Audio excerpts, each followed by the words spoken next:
Okay, I'm the most shadow banned man in the land. Thanks for tuning in.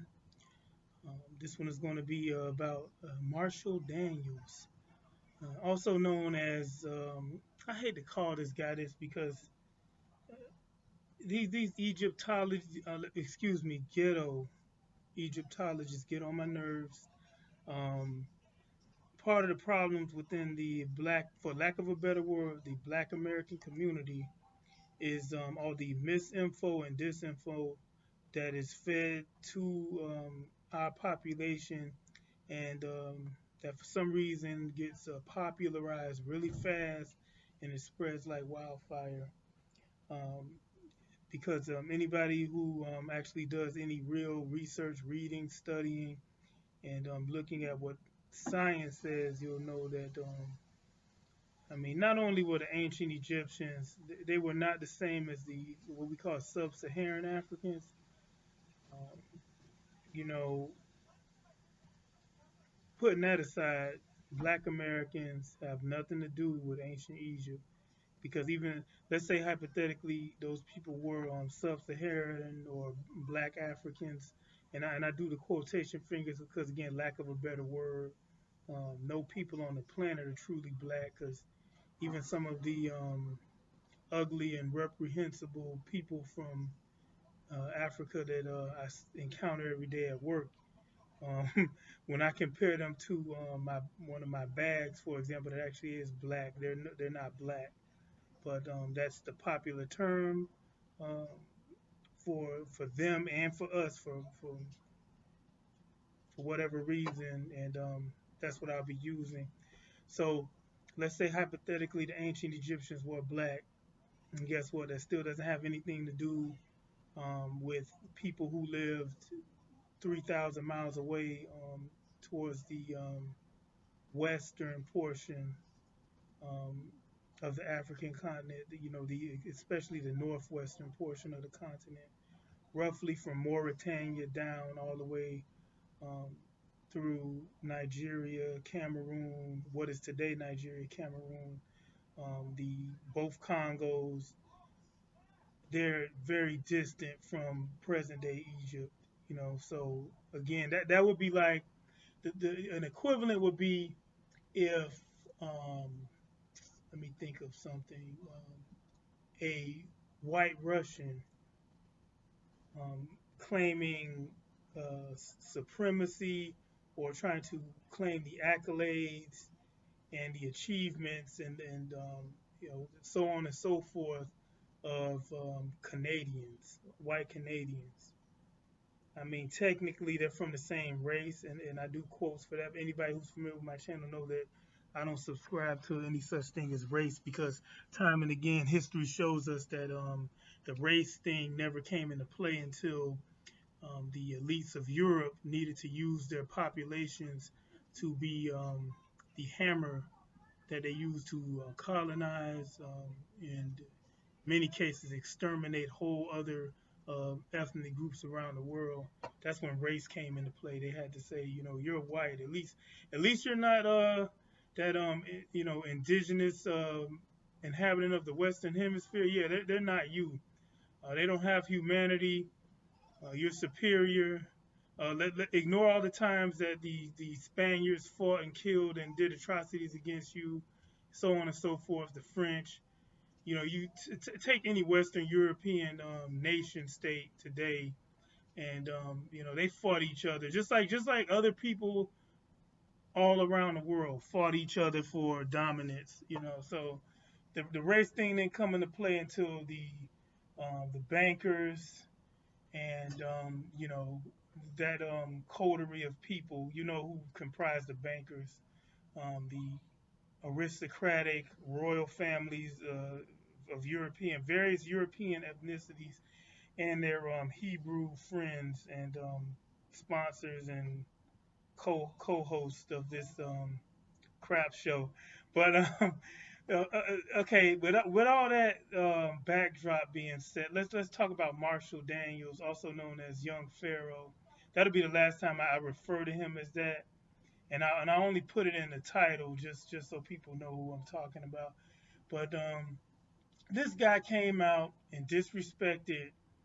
actual, um, and I don't like ADOS either, American descendants of slaves. I don't like referring to this continent as America for one, and I don't want to be in the perpetuity known as descendant of slave. I mean, that's nothing to try to carry into the future because, again, most people from the Eurasian continent at some point, most ethnicities that are present there, and Africa for that matter, ended up, as slaves at some point. So that's not a badge of honor. You want to.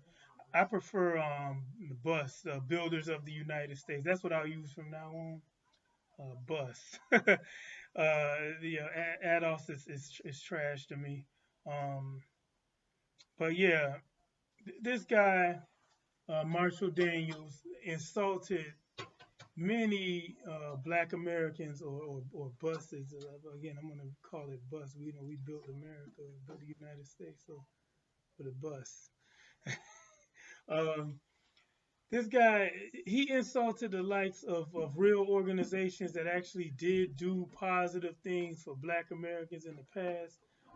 He talked real insanely about Louis Farrakhan and Nation of Islam, and I'm surprised that he's still breathing to this day for that. Back in the past, you insulted the Nation of Islam and the black community, your days were numbered, and rightfully so because that was the closest we ever came to actually having a nation state, if you will, a real political entity that was for us, by us.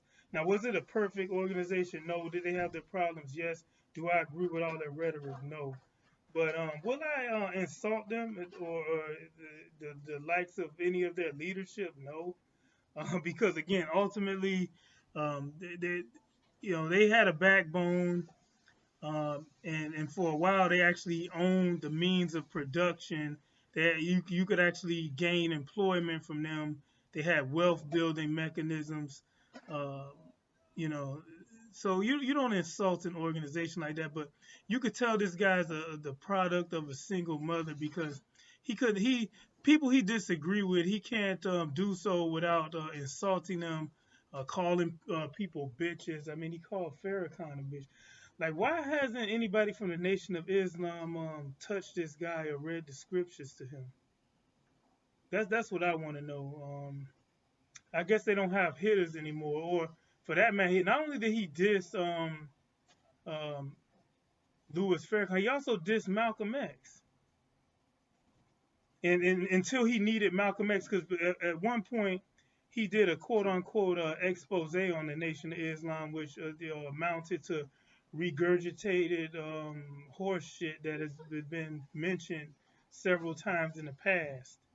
So all this guy, but this is what happens when hip hop culture tries to infiltrate academia, and you get stupid people listening to stupid people. Because make no mistake about it, this guy is an idiot, and again, he's a product of a single mother. Because unlike most men, he can't bring up or debate. He can't debate, disagree with, or address his opponents without being disrespectful and insulting.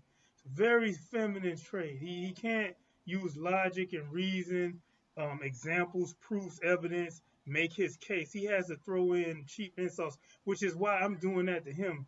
This is a guy who deserves no respect. He's utter trash.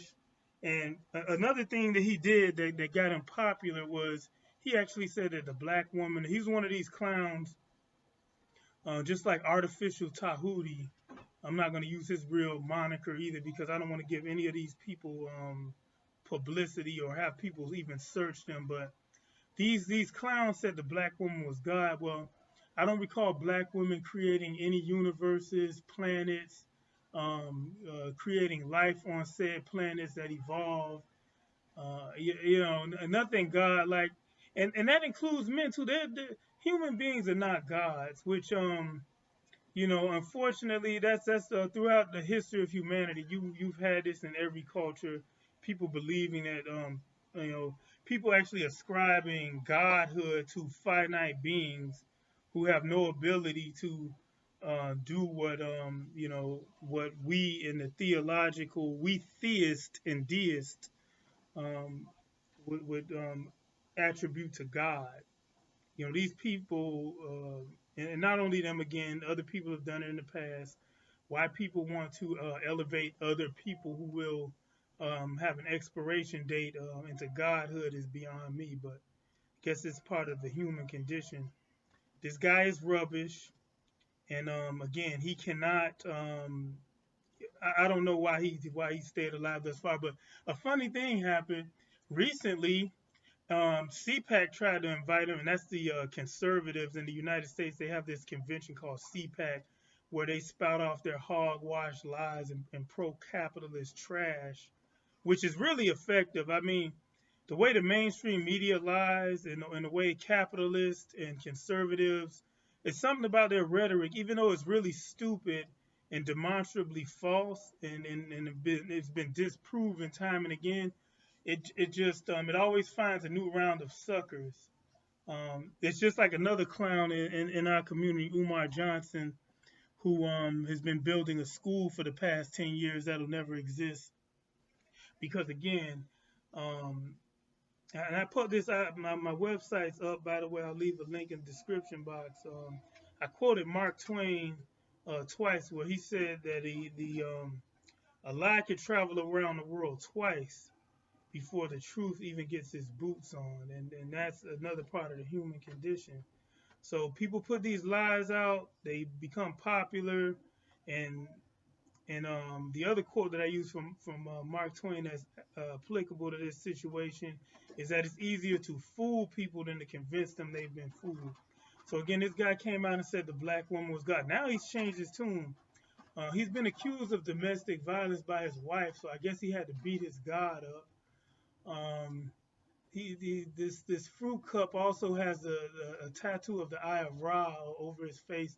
And again, CPAC was stupid enough to invite this guy to their conference until the Anti-Defamation League, pointed out his anti-Semitism to them, and that's another disservice he's done to the world. There are a lot of things you could accuse Hebrew people of, and the Judaics in the tribe. But a lot of the stuff that he was saying about them was totally false. So he's muddied the waters in that regard as well. You know, the Israelis and the practitioners of the Israeli religion are responsible for a whole host of crimes. But the stuff that he was accusing them and the Democrats of was totally false. But the reason he's a Republican and the reason he was invited to CPAC is because he's conned enough of you idiots. And I'm not talking to people, my regular viewers and my supporters. That I mean, obviously, if you've been following me for a while, you like the truth. Therefore, you're not an idiot. But I'm talking to the people who are going to stumble upon this video, the same people who've been fooled by this guy. This guy, and another thing that makes him an idiot and the bitch that he tried to accuse Farrakhan of being was he actually was fooled by Brother Polite. Brother Polite is another member of the unconscious community, another clown in Black America who's fooled. He pulled the Mark Twain. He lied. It went around the world twice. He's fooled people. Um, another guy who said the black woman was God until he discovered white women and republicanism for tax reasons, of course, which is why I think young Pharaoh was going to speak at CPAC. Once you make a certain amount of money, if you're a selfish piece of trash, it does make sense to be a Republican because they're going to look out for your bottom line and make sure you make no contribution to the public good while reaping all the benefits. That's the main point of the Republican Party. But this is just a PSA. I've overshot my time on this video. But yeah, this young Pharaoh clown, the black woman isn't God anymore. He said he wants to live around white people, and I can't blame him for that because unlike some of these other pro-black individuals, I'm not going to sit here and pretend like the black community is a utopia or even a possible utopia at this stage. We do have a lot of problems with our community, a lot of self-hate and a lot of violence, but I think I'll conclude it here. But yeah, it's funny how the mighty have fallen. Let's hope that the backlash that comes makes his pockets go as dry as the Sahara. Uh, Uh, I guess yeah. We'll stop here. Thanks for watching. See you in the future video.